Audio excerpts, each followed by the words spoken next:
मुलांनो, आजच्या तासिकेमध्ये तुमचं पुन्हा एकदा स्वागत आहे. एक वेळेस या 4.1ला जे हेड आलेलं आहे ते वाचायचं. The nightingale and the nobleman. Nightingale एका पक्षाचं नाव आहे, पण पुढं जे नाव दिलं आहे द नोबलमॅन. नोबल म्हणजे उदात्त मनाचा, जो खूप चांगल्या मनाचा असतो, चांगल्या स्वभावाचा असतो, त्याला नोबल म्हटलेलं आहे. परंतु नोबल असलं तरीही काही बाबतीत माणसं हे आजूबाजूच्या परिस्थितीला एखाद्या वेळेस स्वतःची निर्णयशक्ती असताना देखील पश्चातापात कसं पडतात, दुःख नको ते आपल्या आयुष्यामध्ये कसं आणतात, ही एक ओळ वाचत असताना येणारा शब्द तुम्हाला तो अर्थबोध करून देईल. अत्यंत महत्त्वाचं, आपल्याला प्रत्येक शब्दामध्ये, प्रत्येक शब्दात जो भाव दिलेला आहे तो समजला पाहिजे, तरच आपण सुसंस्कृतपणे माणसाच्या आयुष्यात होणाऱ्या घटनेचा बोध घेऊन वागू शकतो. या पाठाशी तुम्हाला काय घ्यायचं हे पाठाच्या शेवटी सांगतो तुम्हाला. आता सर्वप्रथम काय करायचं, a noble man in a fair way land once caught a nightingale and put him in a cage. त्या माणसानं, उदात्त चांगल्या माणसानं एका पक्ष्याला पकडलं. कॉट म्हणजे पकडणे. आता हे कॉट तुम्हाला कधी कळेल, जर तुम्हाला हे लक्षात असेल की याचं वर्तमानकाळी रूप कॅच, भूतकाळी रूप कॉट, पास्ट पार्टिसिपल कॉट. तुम्हाला याही अगोदर सांगितलेलं आहे की याच यूट्यूबच्या चॅनलवरती इंग्लिशचे अनियमित मूळ क्रियापदं जे आहेत, ज्यांचं निश्चित असं रूप नसतं, वर्तमानकाळी किंवा भूतकाळी किंवा पास्ट पार्टिसिपल, ती दिलेली आहेत. ती पाहिल्यानंतर तुम्हाला हे सहजपणे समजतं. त्या पक्षाला पकडलं आणि काय केलं, पुट ठेवलं. हिम त्याला, पुट हिम त्याला कुठे ठेवलं, in a cage. The cage पिंजरा.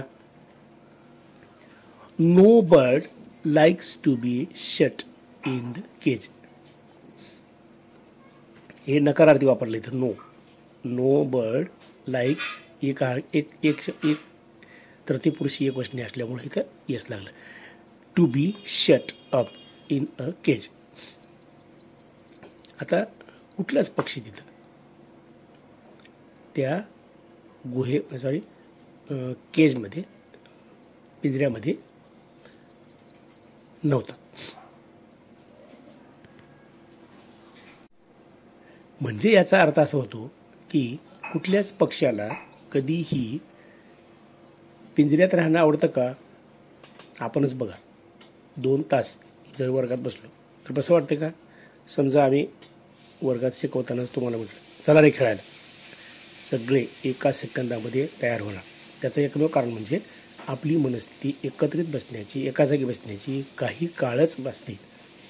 The nightingale began to. आता एक शब्द लक्षात ठेवायचं, बिगॅन टू प्लीज. आणि आता हे बिगॅन जे आहे हे बिगिनचं भूतकाळी आहे. बिगॅन, त्यांनी विनंती केली, त्याला रिक्वेस्ट केली, प्रार्थना करू लागला, प्लीज कृपया सेट मी फ्री, सेट मी फ्री, मला मुक्त कर, फ्री कर, मोकळं कर,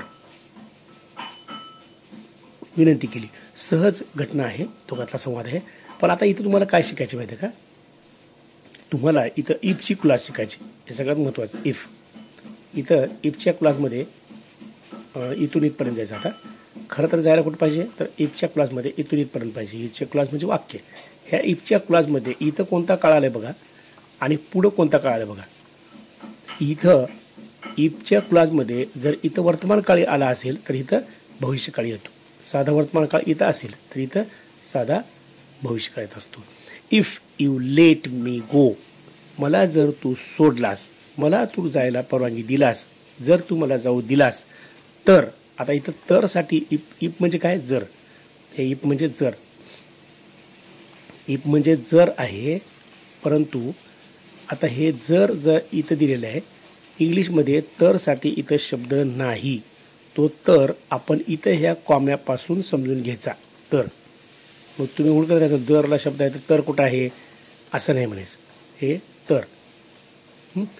जर मला तू सोडलास, जायला परवानगी दिलास तर आय विल टेल यू, मी तुला सांगेन, मी तुम्हाला सांगेन. काय सांगेन? द सिक्रेट, गोपनीय, असे गुपित सांगेन, आनंदाचे गोपित सांगेन तुला. I will tell you the secret of happiness, आनंदाचे गुपित तुला सांगेन. The noble one was rich but not happy. आता नोबल मॅन हा खूप श्रीमंत होता पण आनंदी नव्हता.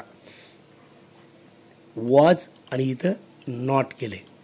The noble man was rich, तो श्रीमंत होता, बट नॉट हॅपी, आनंदी नव्हता.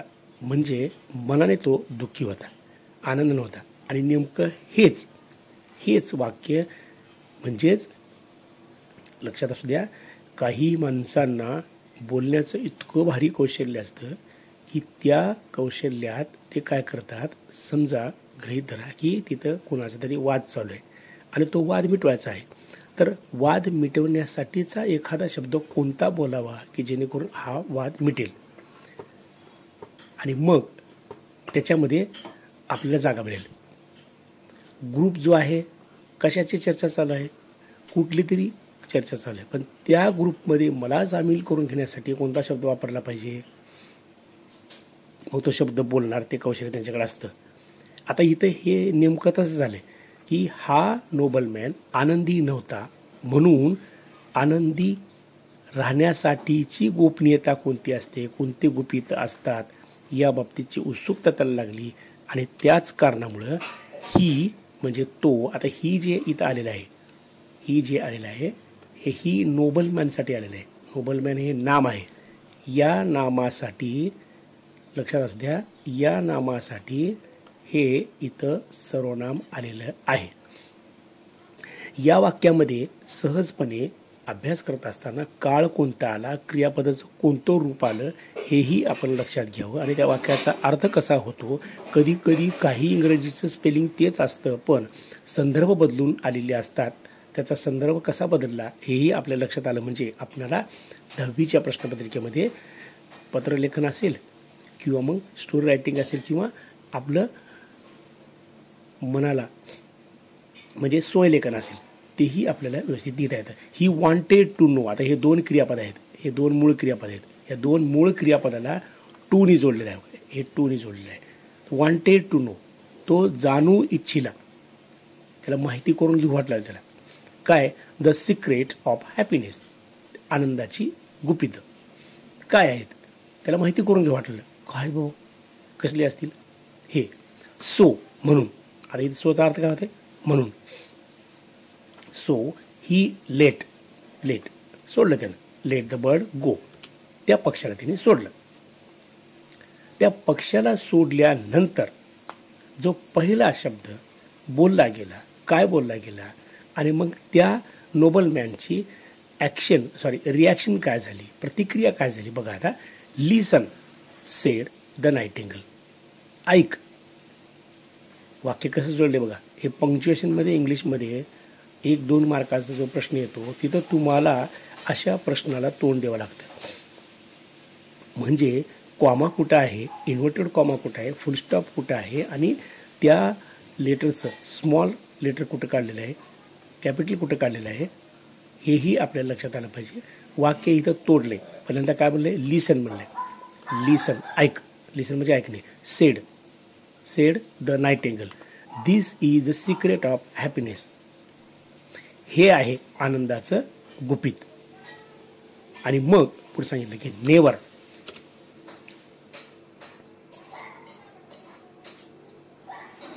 मुलांनो never never cry, never cry, रडायचं नाही.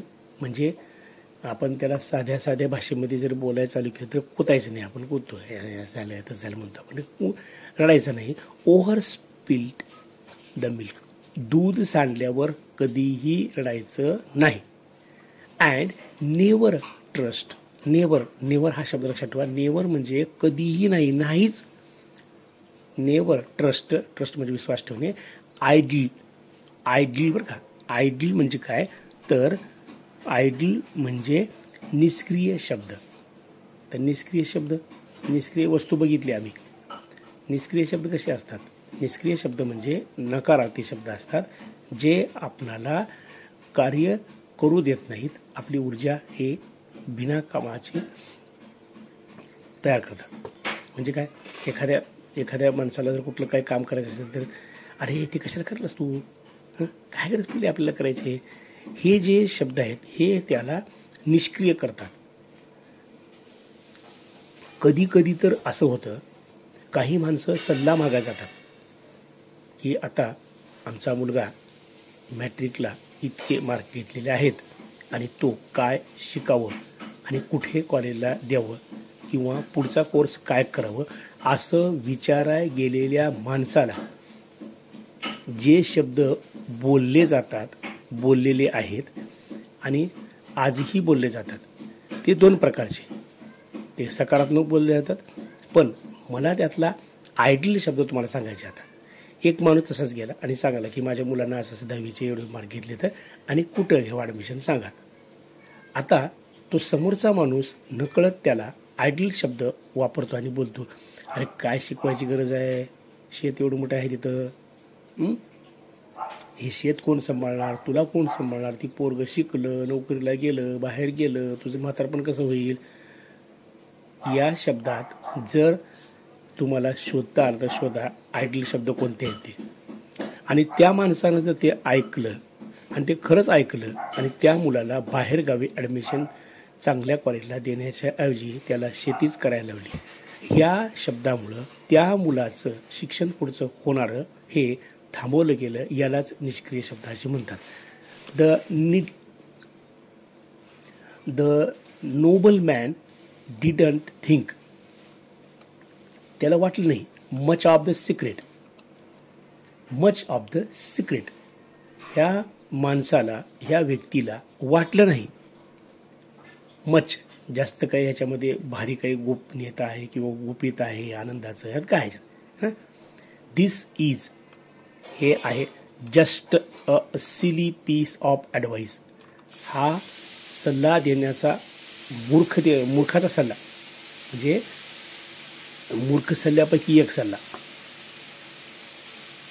हे काय असला सल्ला असतो का, दूध सांडा रडायचं नाही किंवा मग निष्क्रिय शब्दावर विश्वास ठेवायचा नाही. ही कुठं आनंदाचं गुपित आहे का? नाही. असं त्या माणसाला, व्यक्तीला वाटलं, नोबल मॅनला वाटलं. ही exclaimed, the nightingale flew a little higher, said. आणि ते त्याचं विश्लेषण त्याला दिलं त्यानं, सांगितलं हे काय असले असते का, मूर्खाचा का सल्ला द्यायला असते, हे मूर्खाच्या सल्ल्यापैकी एक सल्ला आहे. तर नाईटिंगल फ्ल्यू, आता फ्ल्यू सुद्धा लक्षात ठेवायचं. फ्ल्यू म्हणजे उडणे, fly flew flown, fly flew flown. Okay. Higher, little, little higher म्हणजे लहान म्हणायचं का, आता थोडं उंच उडलं. आणि सेड, टू बॅड. आता लगेच तो बोलल्या काय म्हणतो, टू बॅड, टू बॅड, इतकं वाईट, इतकं वाईट, यू लेट मी गो, तू मला जायची परवानगी दिल्यास, हे वाईट केलास, वाईट केल्यास तू. आता काय, कशामुळे वाईट केल्यास तर आय हॅव. मुलांनो हे हॅवकडे थोडं लक्ष द्या. हॅव हे इथं मूळ क्रियापद झालेलं आहे. म्हणजेच काय तर हॅव हे हेल्पिंग वर्ब आहे. हॅव हे हेल्पिंग वर्ब असताना त्याच्या पुढं, हॅवच्याच पुढं पास्ट पार्टिसिपल म्हणजेच मूळ क्रियापदात तिसरं रूप येते, इथं आलेलं नाही. म्हणजे हॅवच हे मूळ क्रियापद बनले आणि ह्या मूळ क्रियापदाचा अर्थ जवळ असणे असं होते. I have red diamonds, Hire. Under my wings. मला उगाच सोडलास तू खरंच वाईट केलास. माझ्या पंखाखाली, विंग्स म्हणजे पंखाखाली रेअर, दुर्मिळ हिरे आहेत. दुर्मिळ हिरे आहेत. Now you won't get of them. आत्ता तुला ते मिळू शकत नाहीत. आता वोंट लिहिताना ही विल नॉट आहे बरं काही, हे विल नॉट आहे, परंतु इथं वोंट केलं आहे म्हणून पंक्च्युएशन सुद्धा करताना आपल्याला वोंट होते. WON कॉमा आणि T. विल नॉटचं वोंट होते. गेट एनी ऑफ देम, त्याच्यातपैकी तुला एक बी मिळणार नाही, आता काहीच मिळणार नाही. Now noble man was really very angry. आणि तो नोबल मॅन, तो उदात्त माणूस, मोठ्या मनाचा माणूस काय झाला, खूप रागावला आणि अनहॅपी. आता बघा, वॉज रिअली व्हेरी अँग्री. आता या दोन सल्ले ऐकला, पहिला दोन सल्ला की आयडल शब्दाचं दूर चालल्याचं, पण तिसरं मला उगाच सोडलास तू माझ्या पंखाखाली दुर्मिळ असे हिरे आहेत, हा शब्द ऐकल्याबरोबर त्या व्यक्तीला इतका राग आला आणि तो काय झाला, अनहॅपी झाला. हॅपीचं विरुद्धार्थी अनहॅपी झाला. Oh no stupid, sorry, oh no how stupid of me. अरे मी किती मूर्ख आहे. How stupid of me. You wicked brother, you nasty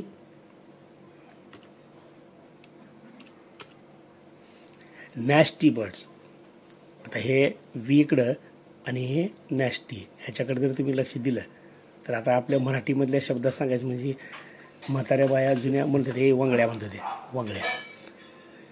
वंगड्या वकट्या हा शब्द वापरतात. आता इथे नॅस्टी म्हणजे ओंगळ होते, ओंगळ, पण आपण त्याला ओंगळ म्हणत नाही कधीच, तर वंगड्या म्हणजे वाईट. हे वाईट आणि त्या पक्षाबद्दल आपल्याला wicked. Wait till I catch you again. थांब, वाट बघा आता. टिल म्हणजे तोपर्यंत, थांब, मी तुला पकडतो आता लगेच, पुन्हा पकडतो. ही बिगॅन टू वेल. आता हा वेल तो शब्द आहे ना, वेल रडणे. वीप म्हणजे रडणे, वेल म्हणजे रडणे.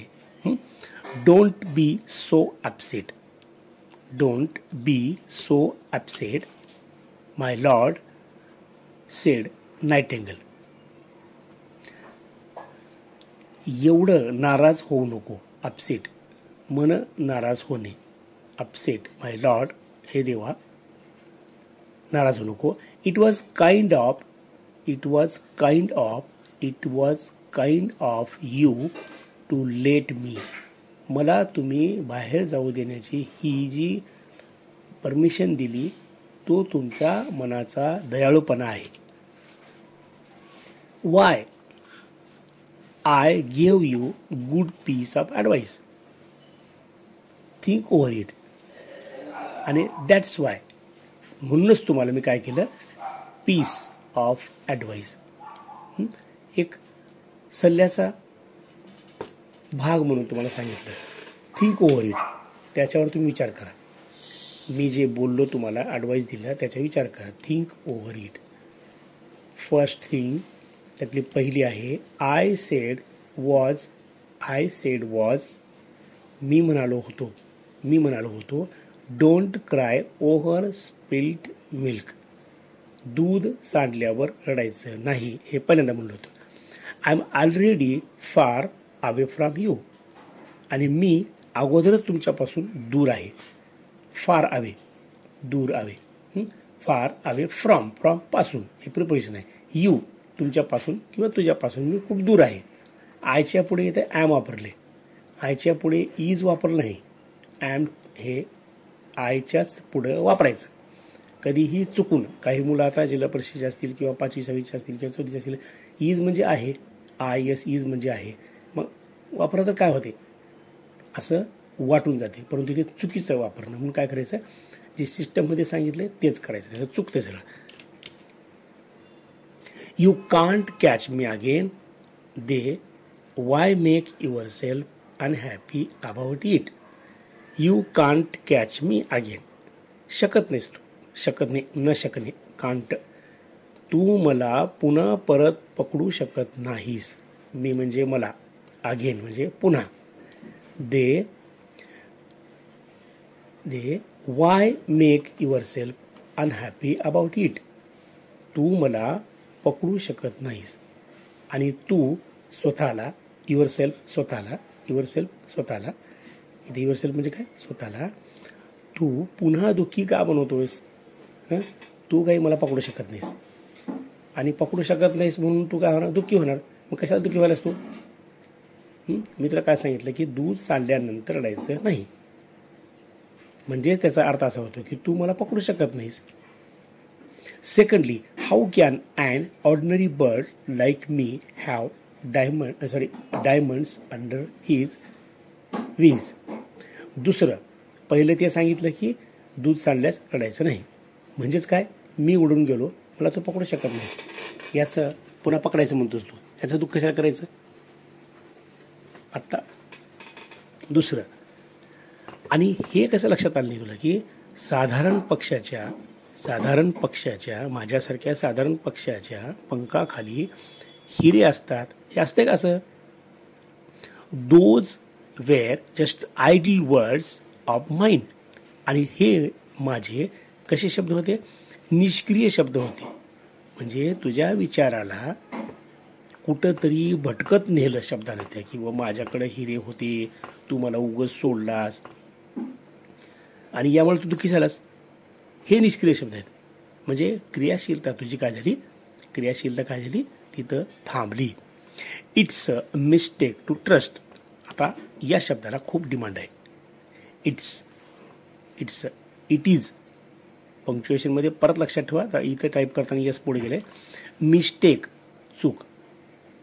टू ट्रस्ट, विश्वासाची. सच वर्ड, तशा शब्दावर विश्वास ठेवणे हीच मोठी काय आहे, चूक आहे.